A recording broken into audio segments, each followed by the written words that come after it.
Hi guys, Jen here. Sorry, Kala's not in the video again this week. She was quite the fussy pants, so instead of making the video 20 times, I decided to put her to bed.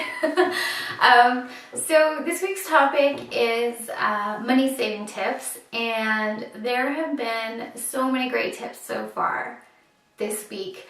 I really don't have too many new ones to add. I'll just let you know some things that we do are we cloth diaper, I breastfeed, we budget. It is the greatest thing ever. I use an Excel spreadsheet to just organize all our finances, and yeah, that's a big one. We don't coupon so much, but we do have a local every year it comes out. It's called like a student pricing union book, and it's a little book, and it's probably like the entertainment one that Kim's talking about, but it's sold by schools, like the kids sell it in schools, and you buy it for about $20, but there's just hundreds and hundreds of deals in there, and like buy one get one free meals and things like that. So obviously for entertainment, and there's a lot of like oil change discounts and things like that. And we end up using obviously more than the $20 that we invest in it. So that's a good couponing book for us. We don't usually coupon otherwise. We do get flyers every week, and we'll go through the flyers and search for the best deals. We also just, if we need to do shopping trips and things like that, we just try to bunch them all together so that we're not wasting gas, because that's another thing. Depending on where you live, if you have to drive from one end to the other and do things like that, you're really going to waste a lot of gas. But if you can kind of coordinate it with something else you have to do, it just makes a lot more sense. We do purchase a lot of used toys. We have a site in Canada called Kijiji, and I think it's very similar to Craigslist.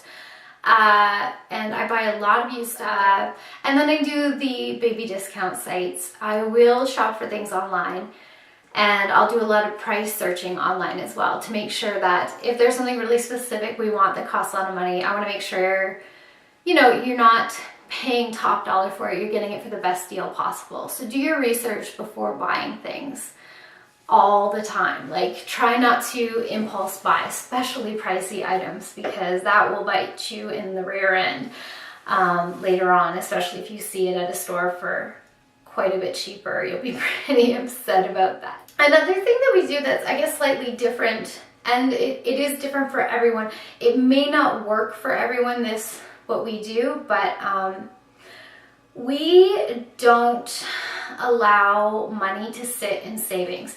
Now, for people in the US, I understand you guys have medical costs and things like that we don't have here. So I understand like safety net is probably a little more important, but we take whatever goes into our savings, and periodically, we don't do this like as soon as it's in there. We wait till it builds up a bit.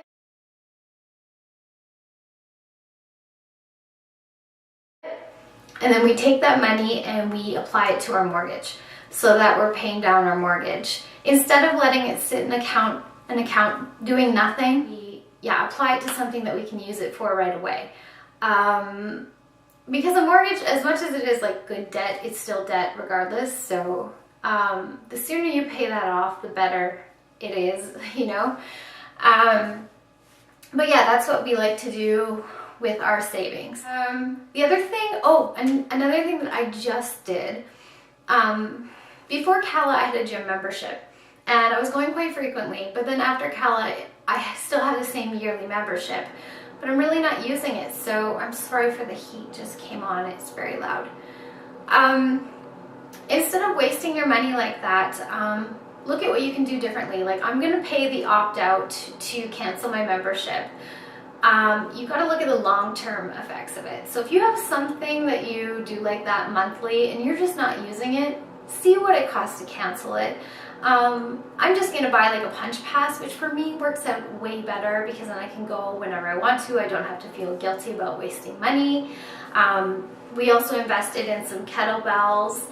So I'm still going to do the exercising, but I'm going to do it at home now. It just makes a lot more sense with the baby. So really look at things in your life that you might pay regular like that and see where you can cut costs in any way, shape, or form.